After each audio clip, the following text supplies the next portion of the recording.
Welcome to Real Paranormal Activity, the network. Entertainment you'll enjoy.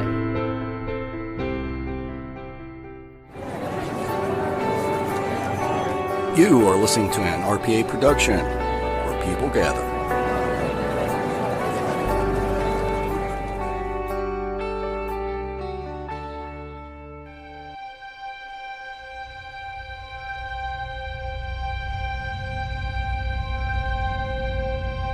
LaFosse Corporation, LLC.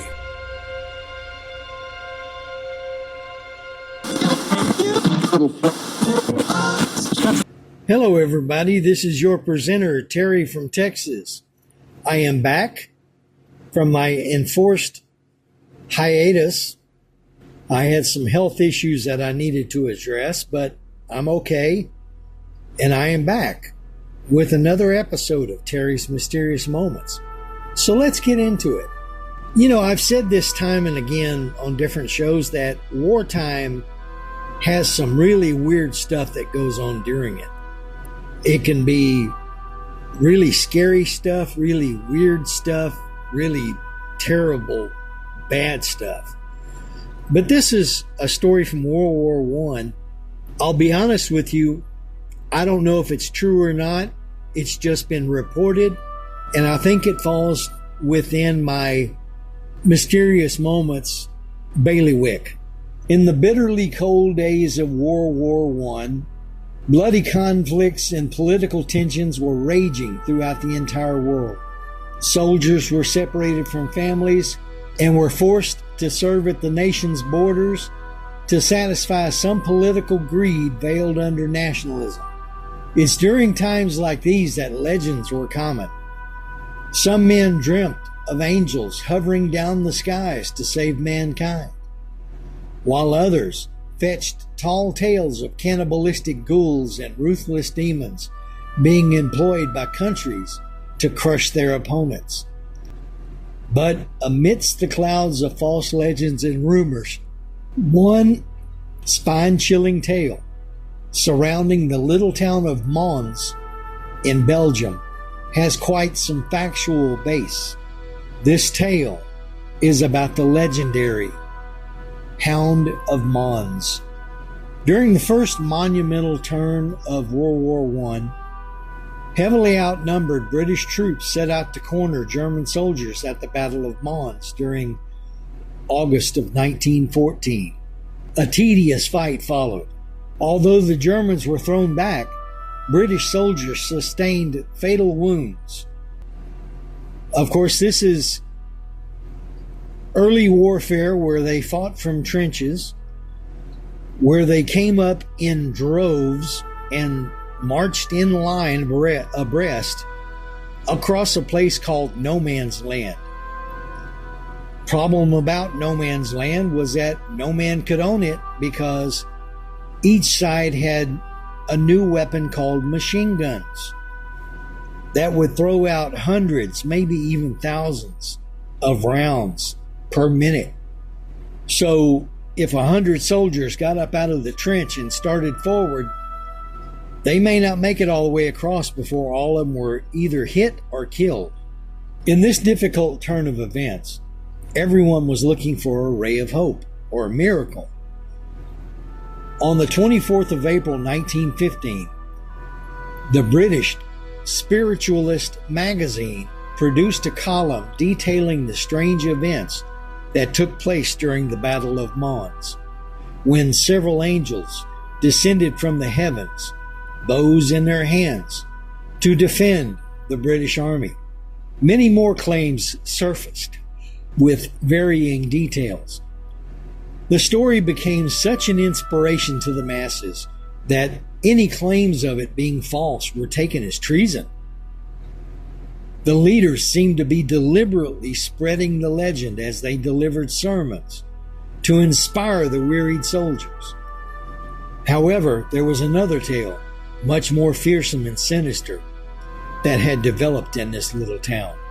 We have to move forward 5 years due to a fascinating chronicle that was published in 1919 by a Canadian Army veteran, F.J. Newhouse. describing the story of the gigantic otherworldly hound that mauled British soldiers in no man's land.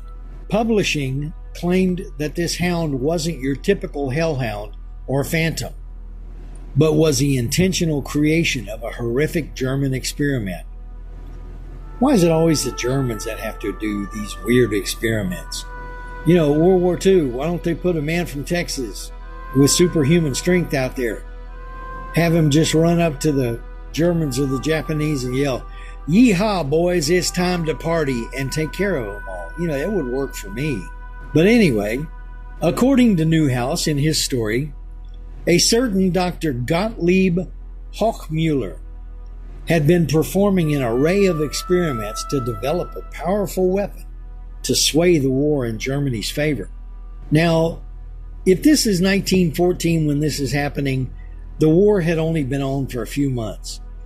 So to say that Germany was in this desperation phase may tell you something about the story.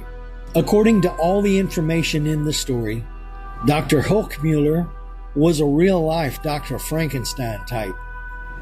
He roamed from one asylum to another and finally found a man who had gone mad in his hatred for England.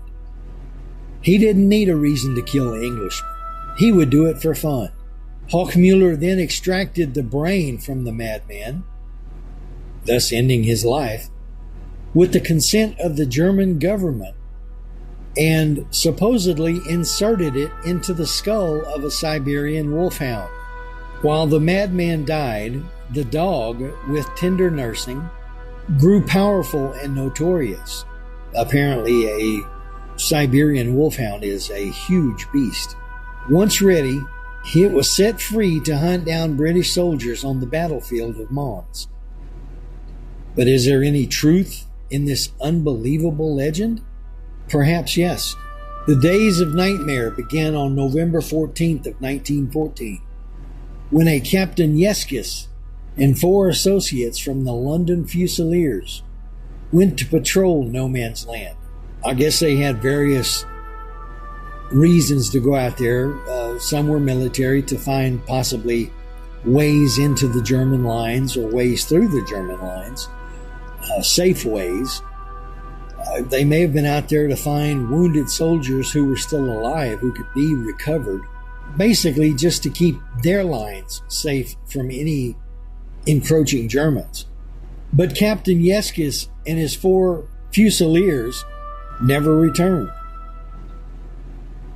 Several days later, their cadavers were recovered. They had teeth marks on their throats, as their throats had been torn out.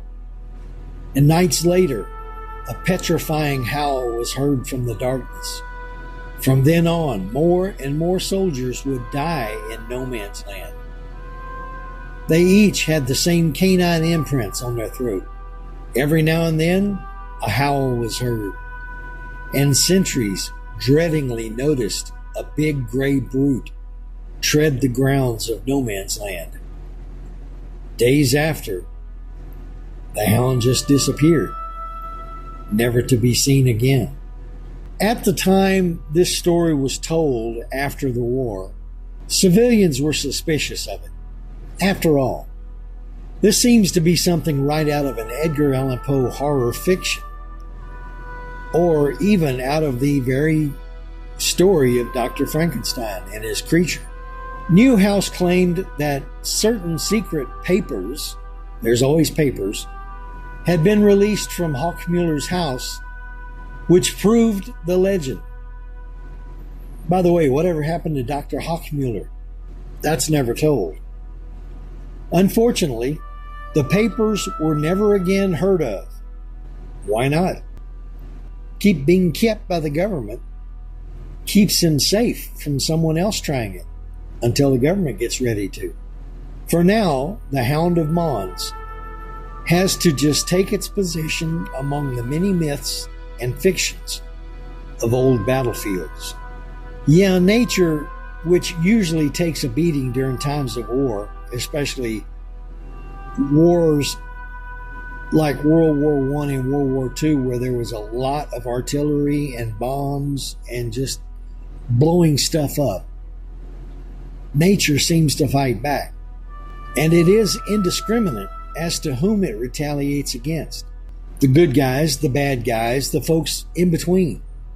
In reference to the previous story, the supposed beast may have simply been wolves or even feral dogs trolling the killing fields for food. Indeed, during the American Civil War, there were very sickening reports of pigs, either feral pigs or farm animals set free during local battles and separated from regular feeding, actually attacking and eating helpless wounded soldiers. And during World War I, on the Eastern Front, wolf attacks on soldiers and civilians had gotten so bad and disruptive. Wait a minute, disruptive, that's a bad thing in war? Anyway, they called a truce between the Germans and the Russian combatants, and it was a wolf hunt truce. They would go out on organized wolf hunts in order to try and eradicate the wolf threat. Because, yeah, why not? How dare nature take away the human right to kill their enemies in civilized battle? I don't have any further information on how effective the wolf hunts were or how long the armistices lasted, but it happened. Next story I want to talk about is the supposed Ramree Island massacre. Now, you may have heard about this before.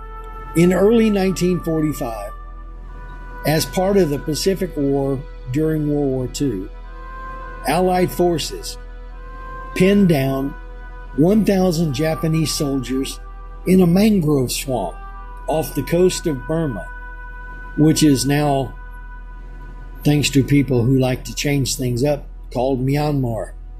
The story goes that only 20 of the 1,000 Japanese fighters made it out alive.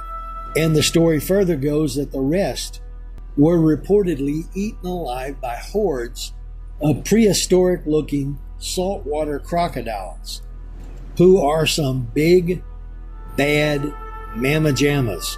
According to one Allied commander, and I quote, "That night was the most horrible that any member of the ML or the motor launch crews ever experienced.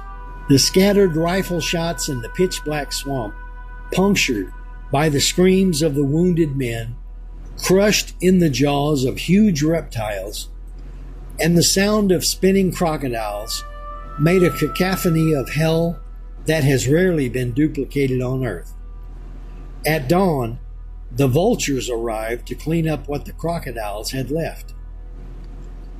Of about 1,000 soldiers that entered the swamps of Ramree, only about 20 were found alive. This horrific event is known as the Ramree Island Crocodile Massacre. And in 1968, the Guinness Book of World Records awarded it the dubious distinction of most human fatalities in a crocodile attack. But in recent decades, historians and herpetologists have cast doubt on the ghastly tale. While it is clear that scores of Japanese soldiers died in the battle for Ramree Island, there is no mention of a crocodile massacre in official military reports from either the British or the Japanese. And saltwater crocodiles aren't known for feeding frenzies of this scale, especially on live human prey. They do snack on them every now and then, but not in this great of a number. But hey, a captive-free buffet is a captive-free buffet. Won't you agree? So where did this apocryphal tale come from? And how did it spread so far and wide? So let's look at questions about it, such as, what are the origins of the Ramree Island Massacre? Like, are saltwater crocodiles really man-eaters? Like, can we piece together the real story of Ramree Island? And were crocodiles even on the scene? Well, let's start off with, the origins of the massacre story. The gruesome passage quoted earlier was written by Bruce S. Wright, a Royal Canadian lieutenant commander credited with inventing the idea of frogman units, who were scuba diving soldiers who could spy on the enemy from the water. In 1945, Wright took part in the joint British and Indian assault on Ramree Island, which the Allies hoped to capture from the Japanese and use as a strategic airfield. They always wanted strategic airfields. I guess it makes sense. As the leader of his frogman unit, Wright's job was to perform reconnaissance, but he also spent hours documenting the local sea life, which includes sharks and octopi, that's plural octopus, and many eight-legged little critters. After the war, Wright became a respected wildlife biologist and author. Interestingly, it may have been Wright's clout as a naturalist that helped launch the myth of the crocodile massacre in the public imagination. Wright wrote his one-paragraph account of the killer crocodiles in his 1962 book, Wildlife Sketches Near and Far. But then the story was picked up by another scientist, the conservationist Roger Karras.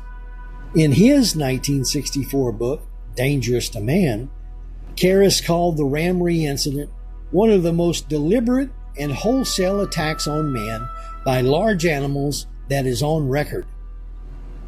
Karras admits that had the story come from a source other than Bruce Wright, I would be tempted to discount it. But Bruce Wright, a highly trained professional naturalist, was there at Ramree. Well, he was technically, but he wasn't at the site of the supposed massacre. He wasn't among the witnesses who claimed to have heard the cries of the Japanese as they were mauled and killed by the giant crocs. According to a later retelling of the story in his memoir, The Frogmen of Burma, Wright heard the story from British comrades on the boat crews patrolling the island. And if you read the passage closely, you see that Wright never said that he was personally a witness of the massacre. It says, quote, "That night was the most horrible that any member of the ML motor launch crews ever experienced," unquote. Wright wrote that using the third person. It didn't say the night was the most horrible that I had ever experienced or that he had ever experienced, but that they had ever experienced, the third person. But it's precisely because of Wright's reputation as a careful observer of the natural world that his second-hand and most likely very embellished account was accepted as fact. So are saltwater crocodiles man-eaters? The short answer is yes. The saltwater crocodile, Crocodilus porosus, also known as an estuarine crocodile, is one of two crocodile species that regularly prey on humans, according to the herpetologist Stephen Platt. Saltwater crocodiles can grow to lengths of 23 feet and weigh more than a ton. And unlike alligators and smaller crocodiles, saltwater crocs will aggressively defend their territory and snack on the occasional human. Every year, dozens of people are killed by saltwater crocodiles, like the unfortunate 8-year-old girl who was attacked and eaten in front of her friends in Indonesia in 2021. How common are saltwater crocodile attacks? In 2015, there were 180 total crocodile attacks in Southeast Asia, coastal India, and Oceania. These are the regions where saltwater crocs live. And 79 of those 180 attacks were fatal.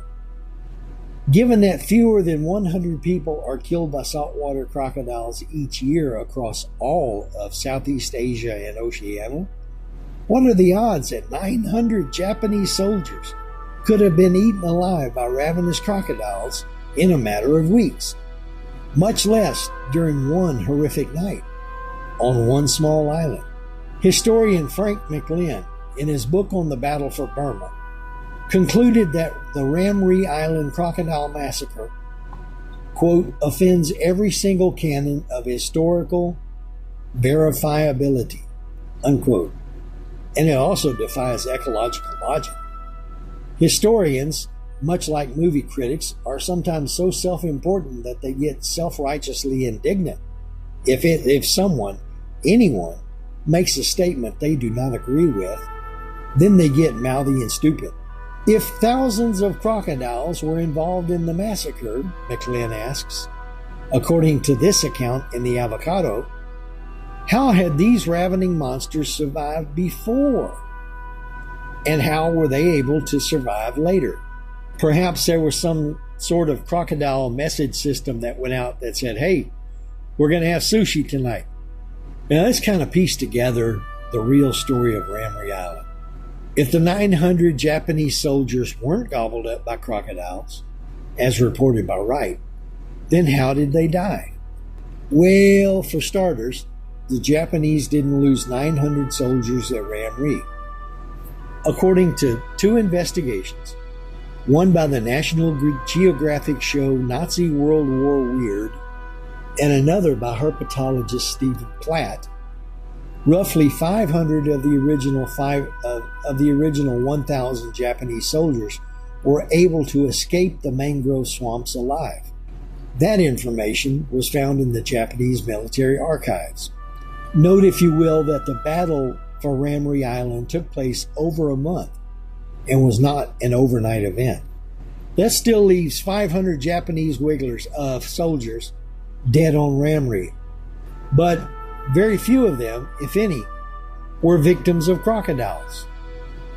According to local Burmese villagers who were alive during the battle for Ramree, including some who were conscripted by the Japanese military, most of the Japanese casualties in the swamp were due to dehydration and disease caused by exposure and lack of clean food and water.